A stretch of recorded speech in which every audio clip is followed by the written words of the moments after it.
the early 90s, TVR was on the edge of a big transformation. The wild wedges of the 80s, they were starting to look, well, very 1980s. And Peter Wheeler, TVR's famously straight-talking boss, realised that it was time to bring curves back to Blackpool.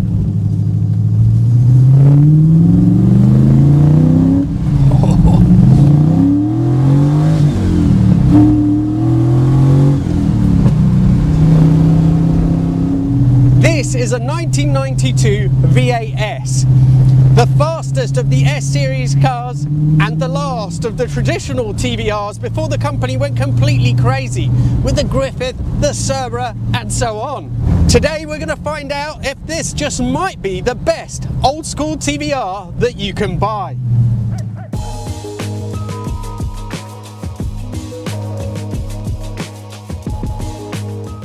By the mid-80s, TVR's wedge era was fading fast.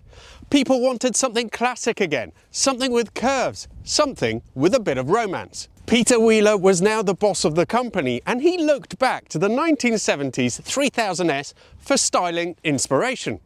It might have looked similar to the earlier cars, but the curvy body was all new. It also had a fresh chassis, and crucially, they managed to simplify the build process, making the cars cheaper to sell. In theory, trying to tempt people away from their German roadsters. They launched the S at the 1986 NEC Motor Show before the production moulds even existed, and TVR took 150 orders on the spot. By 1988, the S made up 75% of TVR's overall output. At that point in time, it was the most successful TVR ever made. The early cars used the Ford Cologne V6. Honest, reliable, but not exactly a fire breather. So TVR did the obvious thing. They dropped in the 240 horsepower Rover V8. This gave it a 0 to 60 of just 4.9 seconds. Faster at the time than a Ferrari Testarossa. And all this in a car built in an obscure British seaside resort by people who drank tea strong enough to strip paint.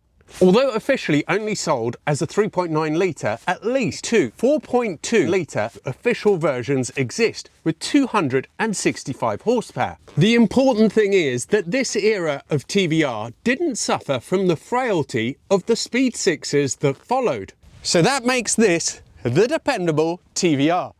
Well, speaking in relative terms, of course. Now, fun fact, this wonderful muscular bonnet bulge here was never intended for this in the first place. It was for the Italian market 2 litre supercharged cars. But TVR really liked the way it looked, so they put it on the V8S as well. It had the same chassis layout as the V6, so that means double wishbones at the front and trailing arms at the rear. But to handle all the extra torque, it had a wider track, disc brakes all round, and a limited slip diff. TVR was doing clever things long before some of the mainstream manufacturers. So the roof is a great piece of design. You have 2 removable Targa panels up front and then a foldable rear section. That means that you could have a quick dash of sun or the full convertible experience depending on what mood you were in. Compared to other convertibles of the time, it was shockingly logical, something you don't often say about TVR. When the S was first launched, costs were tight and the interior was quite basic, so the dashboard was just padded vinyl. As development continued and budgets increased, they went back to the more traditional wooden dash, with also improved trim. You still would never mistake it for a German-made product, but it was better. It's quirky but welcoming and tame compared to what was to come in the later cars. The only idiosyncrasy, perhaps, is that the boot release is an electric switch under the dash. There is no external lock. Boot space isn't too bad, although it is quite oddly shaped. And of course, if you have the Targa panels in it, then it's drastically reduced. In total, 408 V8s were made up until 1994, when the Griffith and the Chimera took over, starting a new, wilder era for TVR. Some say that this is the last of the old school cars, and all the better for it. Let's find out if that's true.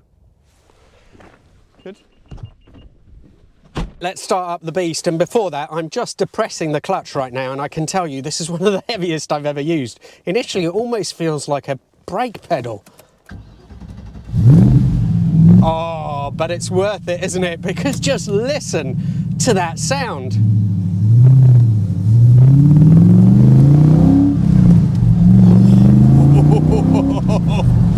So one of the things that strikes me straight away is just how incredibly different this already is to the cars that came after it. I thought that it would be quite close to a Chimera.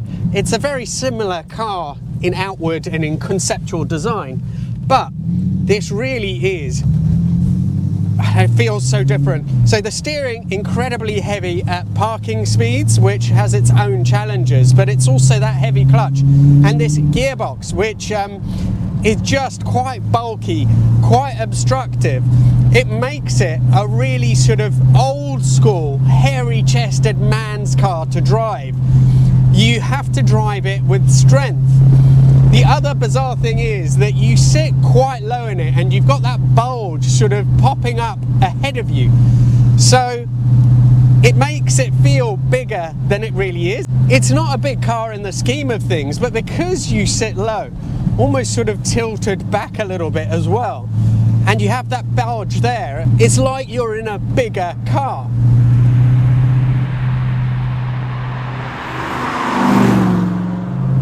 Now the steering lightens up really nicely when you're on the move. It's a bit vague off centre, but apart from that, it's lovely.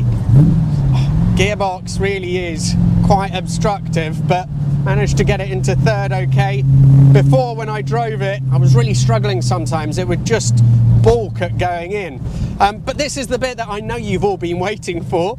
Let's see how this engine feels.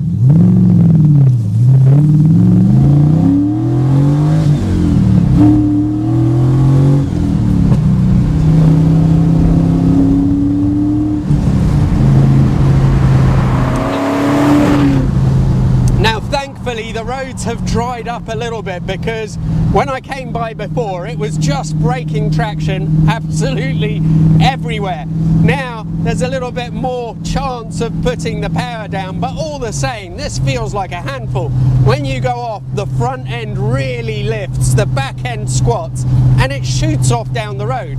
Make no mistake, this feels like an extremely fast car even today.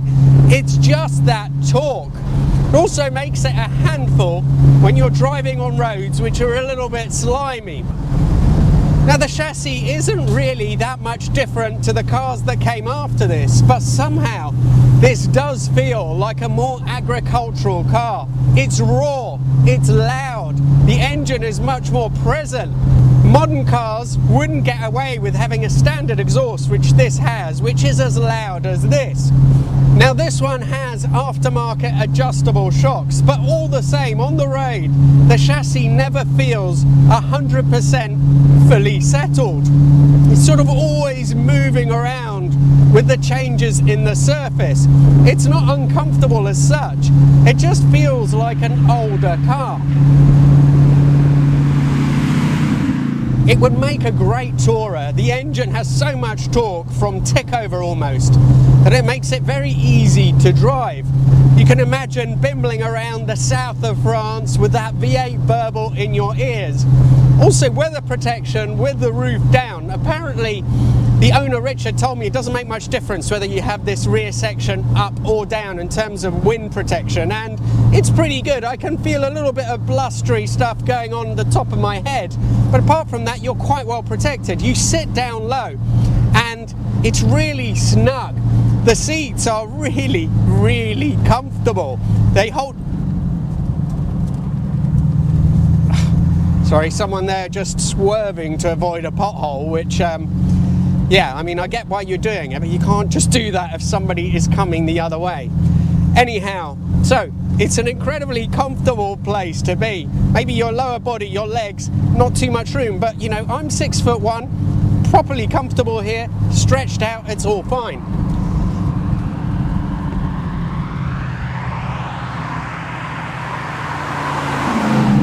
And now the the tighter S-bend, and I have to say that I'm a bit overawed by having to take this through it. Oh, steering isn't overly quick, certainly not like the later cars. Not bad, quite composed, but you're always aware that it feels like a heavy car. I'm not sure why that is really, but because, well, I'll put up the weight now, but I'm sure these weren't heavy cars. It's all fiberglass construction as well, but in the corners it's a little bit ponderous. The great thing is that it gives you so much feel from the front and the back end that gives you a little bit more confidence to play with it. Let's take it through the gears again. Turning circle is great.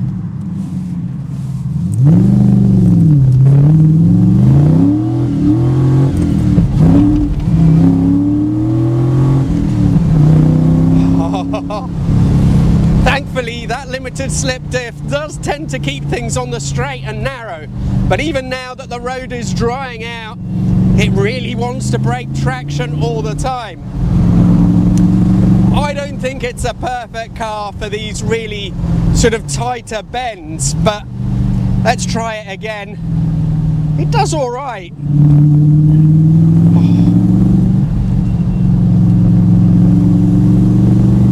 Yeah, it does okay. It's just, it doesn't feel nimble. It's not that kind of thing. It's much more suited to sort of open, sweeping bends where you can just luxuriate in the torque.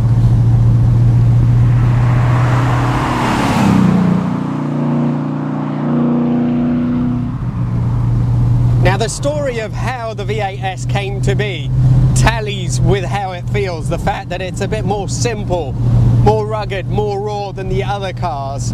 So the thing is that originally the Griffith itself was supposed to have this chassis, but because of the trailing arms at the rear, they realised that that would be a limiting factor. So they put the V8 engine in the S-Series cars to give them time to develop a new chassis for the Griffith. If you drive them back to back, it makes sense because although they're not the most advanced cars, they feel so much more modern than this does. So the V8S, it's not perfect. The gearbox is a little bit obstructive. Some of the stuff on it is very Heath Robinson, which isn't surprising in a TVR, but for example these doors, which are now pillarless, they've left that 3/4 frame there, which when the window is down can be quite lethal as you're getting in and out of the car. Also in the engine bay, some of the stuff and the construction does make you wonder a little bit, but it's all part of the traditional TVR experience. Now, just going so incredibly slowly, I mean, it's a slippery day, but you know, 30 miles an hour? What was I saying? No, it's not perfect. There are elements of the old school TVRs which are appealing. So it's a car that has to be driven really with muscle, for example, but some people would like that. And it feels like it could bite back. But overall, if you want that sort of experience, this is probably the one to have.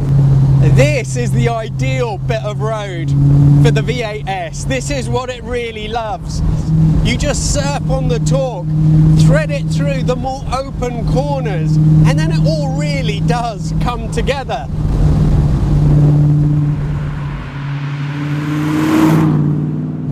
If you're looking to buy one, they are between sort of £15,000 to £25,000.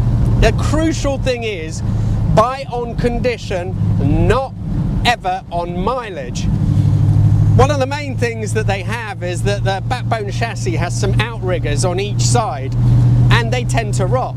It was powder coated from the factory, but the powder coat lifts just enough for the moisture to get underneath. And if they go, now that is doable, but it is a big, expensive job. There's 3, I think, on the market right now, and And what you can see in the prices backs that up, because the one with the highest mileage is actually the most expensive. That doesn't mean it's okay, but you always need to check these out before you get them. Apart from that, they have the usual TVR niggles, the electrics, other bits that you need to keep on top of. But if you use them regularly, the engines at least should be very reliable. So if you want the proper old school TVR experience, I think this is probably the sweet spot. Massive thanks to Richard for bringing it down today, to all of you for watching, and if you enjoyed this, you really need to check out my video on the Cerbera, one of the newer type of really mental TVRs that have to be seen to be appreciated. Thank you so much, and see you for the next video.